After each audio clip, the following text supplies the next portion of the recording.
Sarah, and hello to everybody on the call. So my name is David Rogers, and some of you know that I chair the Fraud and Security Group at the GSMA, and that's a global mobile industry association which represents the mobile network operators worldwide and the surrounding ecosystem. I've been chair for about 18 months now.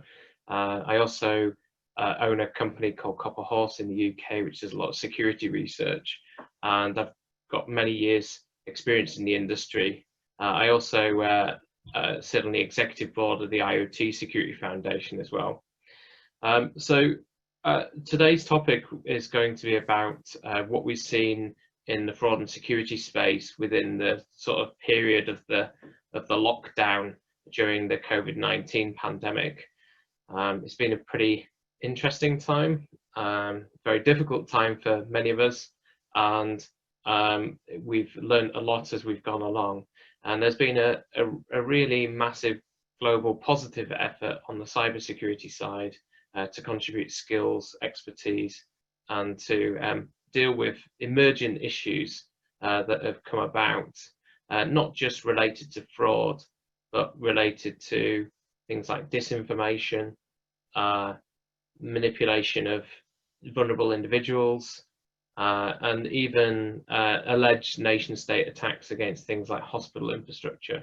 So some things that we've seen that you would possibly have predicted, especially if you know how some of these actors work, that criminals are very opportunistic, and they will seize upon any opportunity probably more quickly than the sort of normal legitimate market will. But also with a complete lack of morals, they don't care that people are suffering.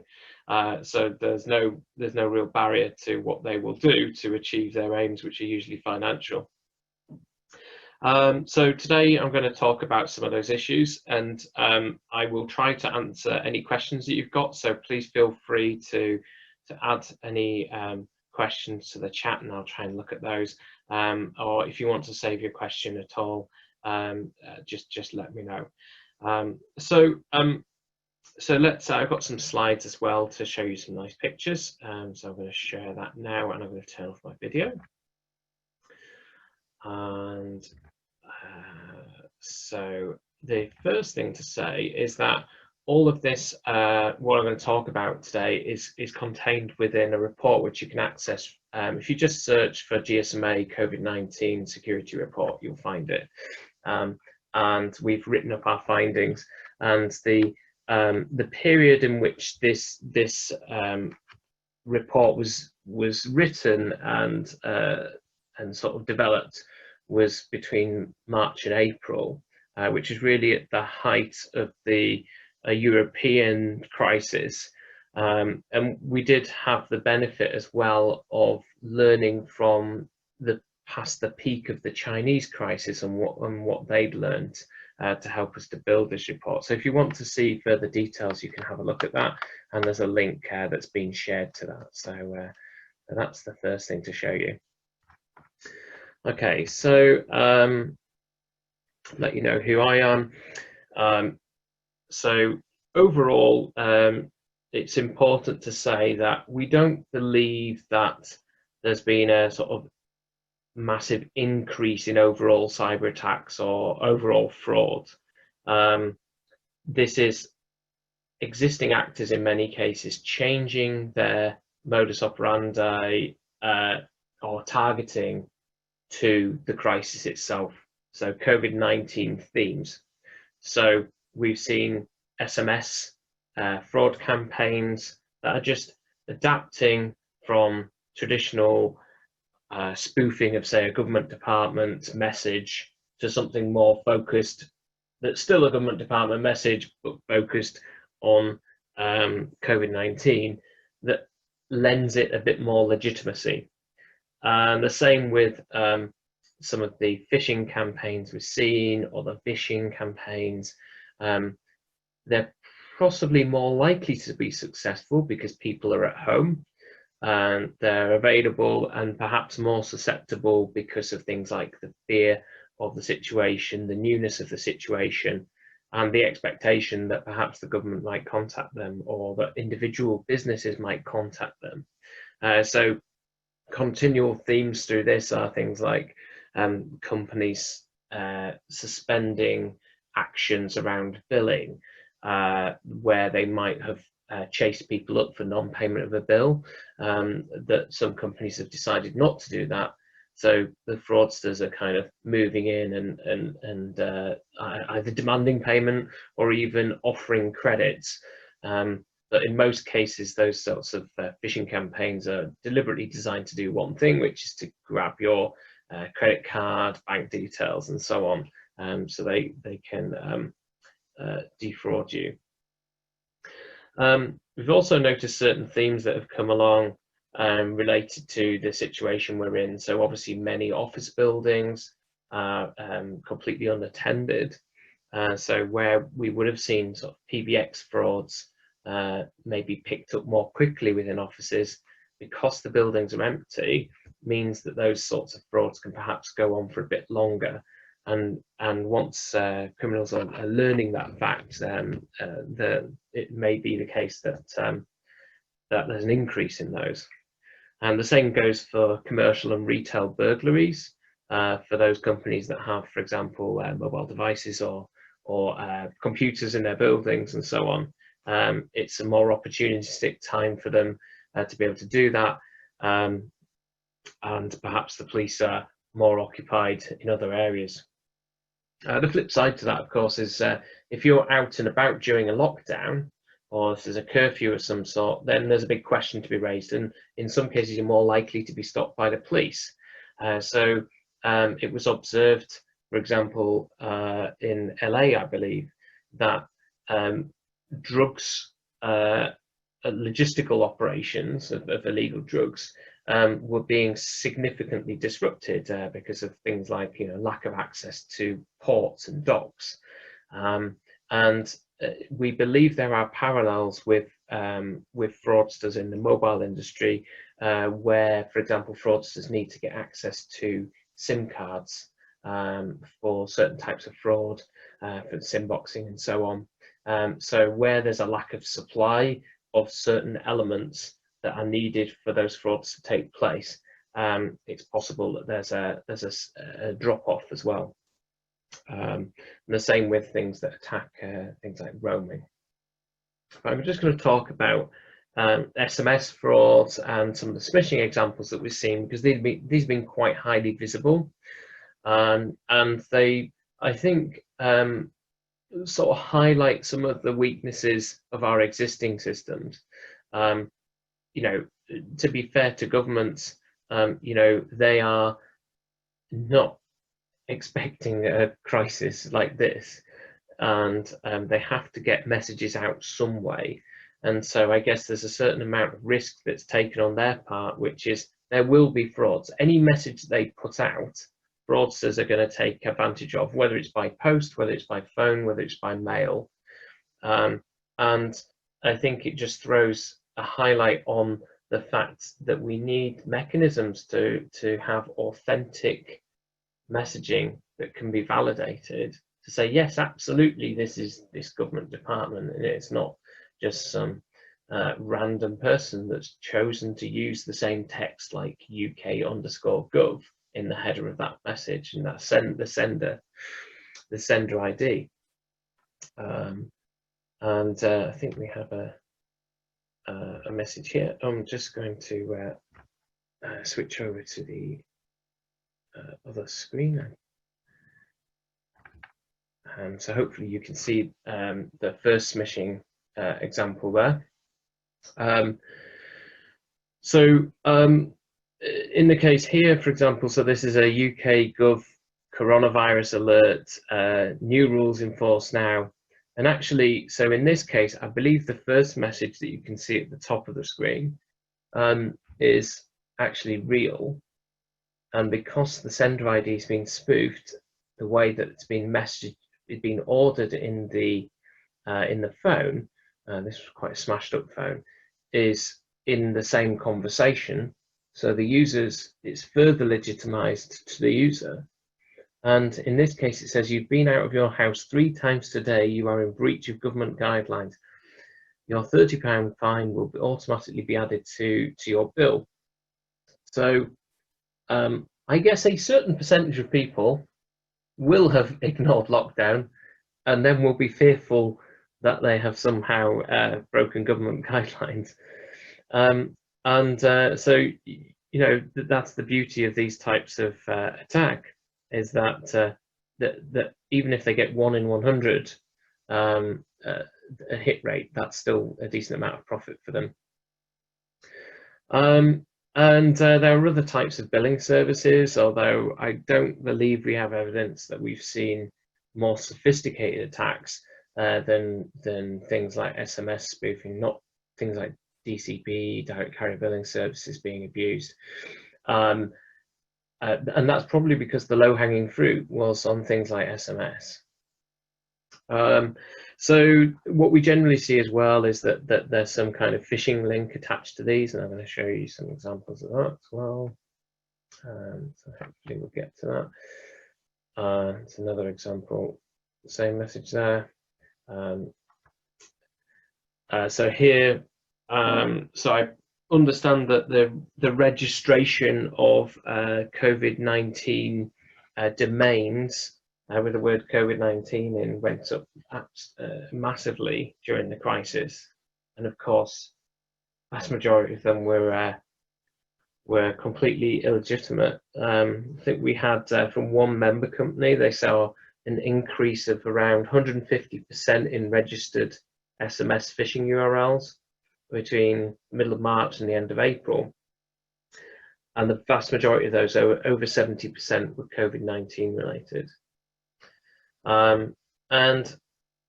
We've also seen use of sort of strange fonts and things like that to get around filtering. The MEF, which is a mobile ecosystem forum, have done a lot of work to try to filter this stuff rather than to rely on pure spam reporting. So in the UK, for example, we have something called the 7726, which is spam, and whichever operator you're on, you can forward that message to 7726, and the operators have been trying to get that message out to consumers to help to build that sort of body of information so that these can be shut down very quickly. There's another example where this is advertised as a refund, so some sort of government payment of £458, and again phishing link, which is usually not linked to malware itself. It's just trying to get you to enter credit card details and so on. You can see this one is sent to COVID, or from COVID, sorry. Again here, so this is a fake gov.uk address, so this is probably going to be redirected, I think, because they wouldn't be able to host that link on a gov.uk official domain, but of course it looks legitimate inside the text message itself. And so yeah, you can see here this is a screenshot of one of those websites here, and what they've done is they've spoofed the government website, so the look and feel is very, very easy to copy, of course, and so it looks legitimate. Now, we're a kind of biased sample perhaps here in this group, in that you know, a lot of us understand that these are scams, but actually there's many people that do not understand what they're being presented with, are not technical, are perhaps vulnerable, either young or elderly, and they're very susceptible to these types of frauds. Frauds wouldn't exist if people didn't actually respond to them. Yeah, so these sort of lure tactics are repeated, and these are just some UK examples. It's clearly across the world as well. We've also seen sort of spoofing of companies. So giffgaff is a UK MVNO, and they're using those names of those companies for some kind of legitimacy. So I've seen these again with banks as well. And again, if you've seen SMS frauds before, this is all standard tactics. It's just that they've used COVID-19 and ramped it up a little bit. So, yeah, so we've seen this in the US, same sort of thing. Do you need crisis funds, things like that? And then examples from Australia. And we are tracking these. So my company's tracking these. We set up, we started to use the hashtag, which is a COVID-19 scam SMS. And that's really just to provide a consistent place where there's some intelligence on this. And so people have started to, we've been maintaining it, but people have been posting to it where they see these examples of consumers asking if this is a scam and posting screenshots. So you can, if you have a look on that hashtag on Twitter, you can see a good database of these. But there's a link here, which is, there's a police unit in the UK, then it's called the DCPCU, and they've specifically been going after these people and have actually been charging them. So that's good to see that law enforcement follow through. And I would argue that, you know, we need to see more of that in normal times. We need to see mobile frauds being taken more seriously by law enforcement, because the potential losses to consumers and to businesses is ginormous, and it's generally seems to be perceived as not being a high priority. And as I mentioned before, the MEF have done a huge amount of work to try to help this situation. So, so if we move on now to something interesting, or maybe I should round that out actually and just talk about, you know, obviously phishing is not confined to SMS. There've been a lot of email phishing types attacks as well, and we've also seen particular focus on business email compromise, or BEC, whaling type scams against senior individuals in companies. And whilst the operators already have controls for these things, and the attempts have not been seen as being sophisticated, I did see that Microsoft's digital crimes unit took down an extremely big BEC operation on Tuesday, which was targeting 62 countries and was purely about phishing and coronavirus. We've also seen an uptick in phishing and telephone-based scams, and this had also been seen in China in the wake of the pandemic.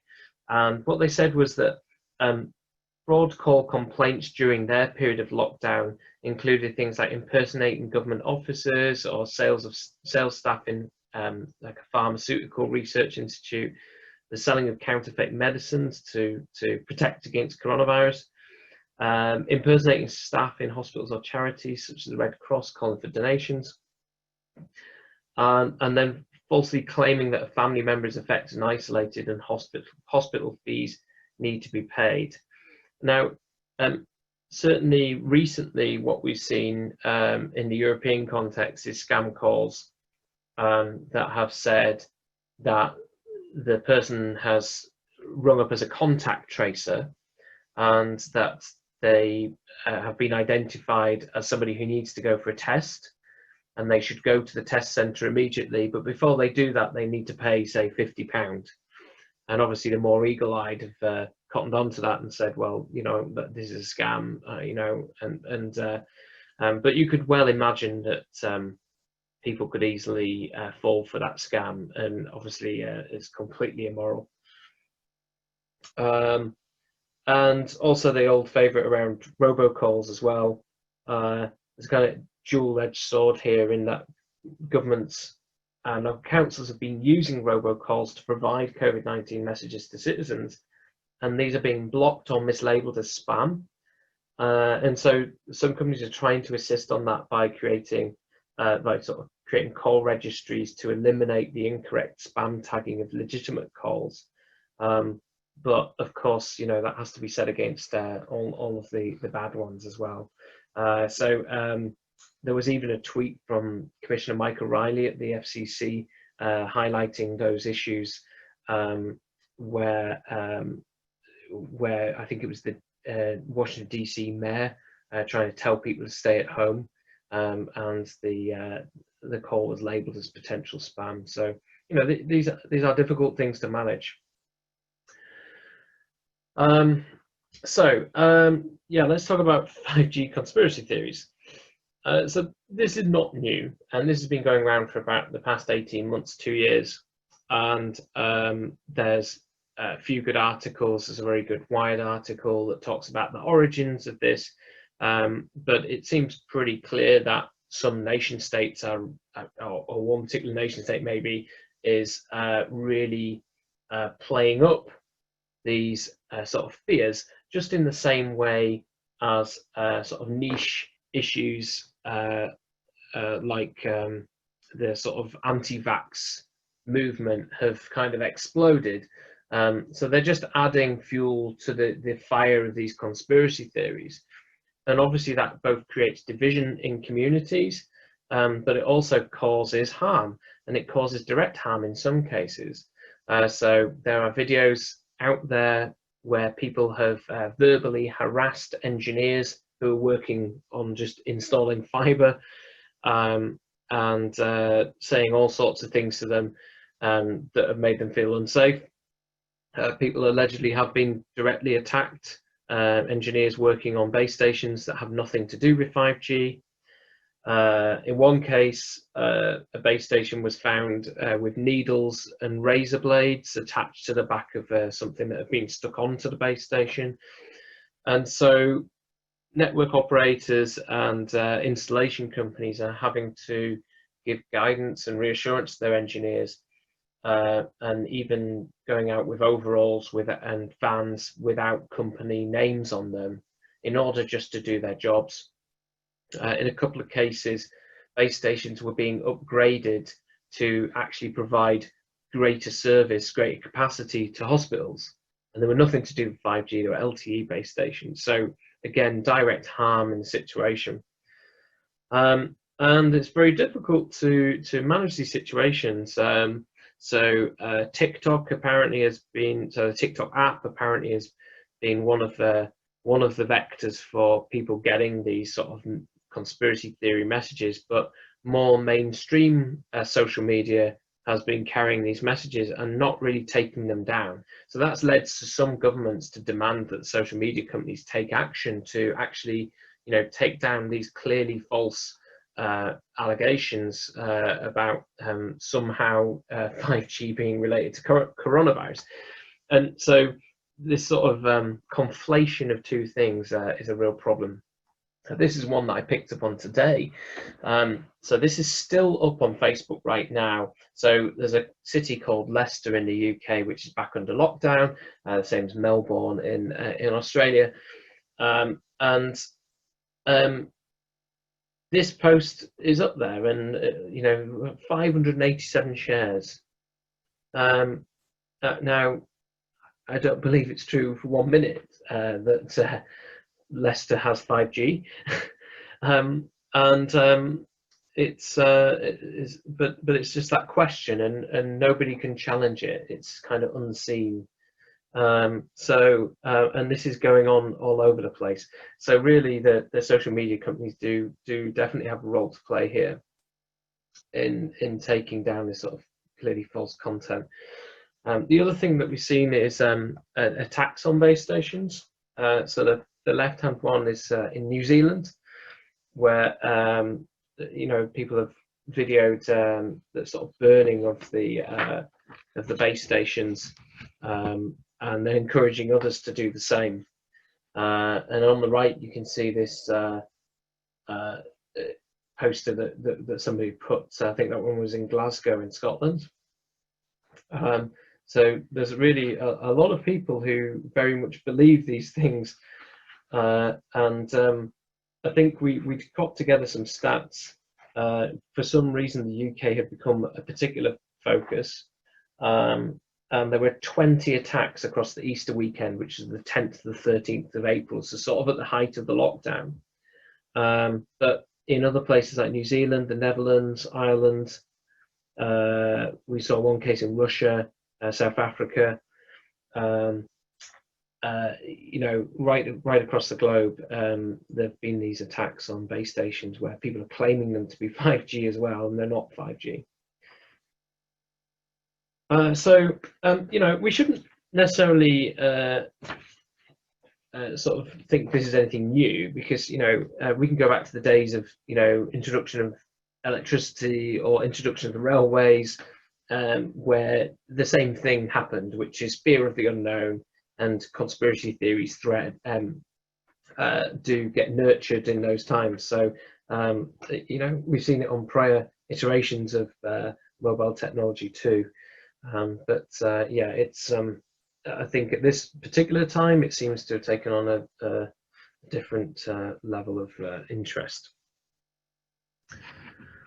Okay, so I mentioned before about attacks on medical facilities, or specifically hospitals. So there was a hospital in the Czech Republic that was came under heavy cyber attack, and now also there's been a warning about that COVID-19 vaccine research has been targeted as well. So there's this sort of nation state element where, again, sort of related back to the 5G sort of conspiracy theory stuff. It's really designed to stoke up divisions and cause problems within countries, and that might suit the agenda of certain other countries. But clearly, you know, this is something that really highlights how cyberspace is really, you know, a space where there's no UN rules really for nation states attacking sort of civilian facilities like hospitals and so on. And it really emphasizes the future need to protect civilian infrastructure from such activities. But it's really difficult to attribute these things. And while, you know, we have that situation and it will exist for some time, just because something looks like it came from a particular country doesn't mean that it did come from that particular country. And so we have to be very careful about how we attribute those attacks. And so we're left with, you know, trying to increase our defenses as much as possible to be ready for those sorts of things. I'll talk about the app side of things now.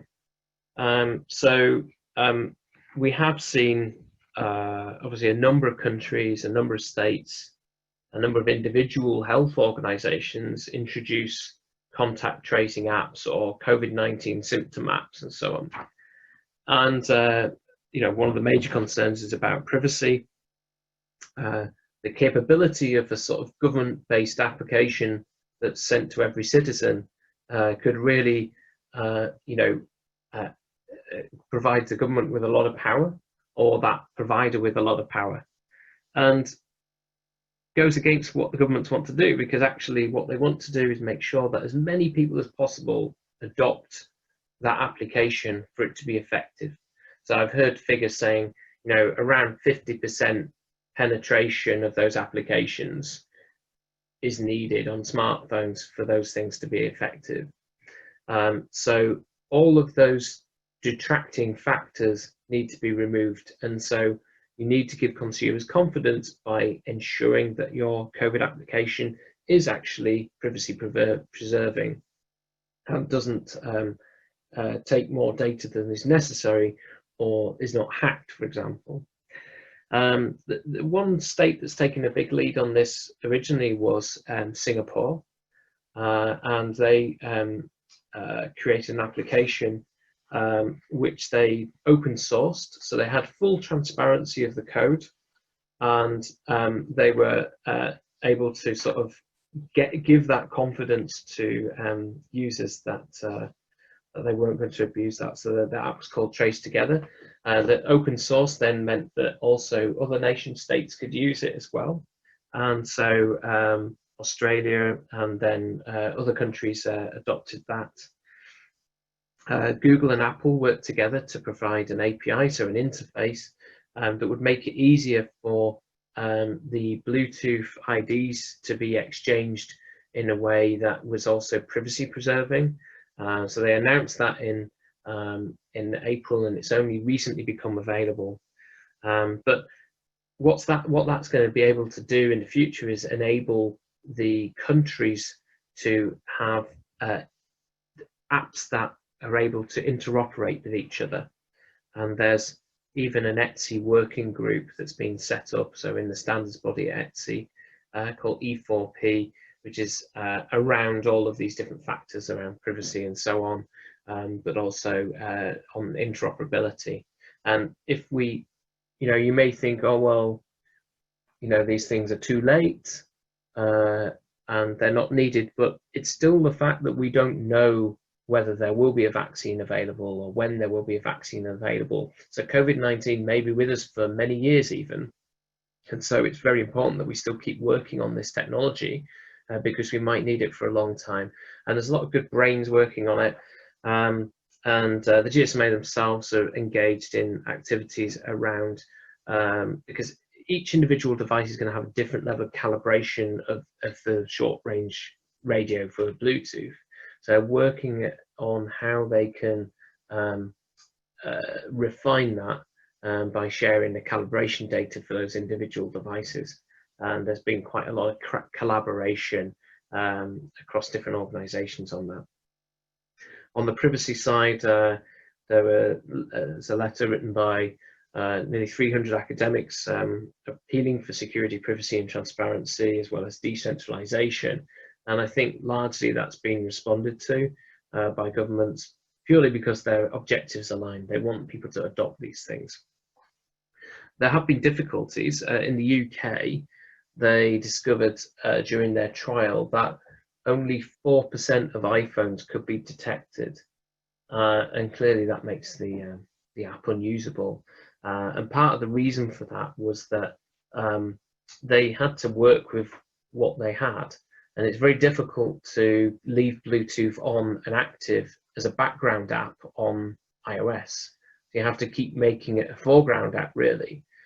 And that also causes battery drain. And that's one of the big challenges that's facing these companies.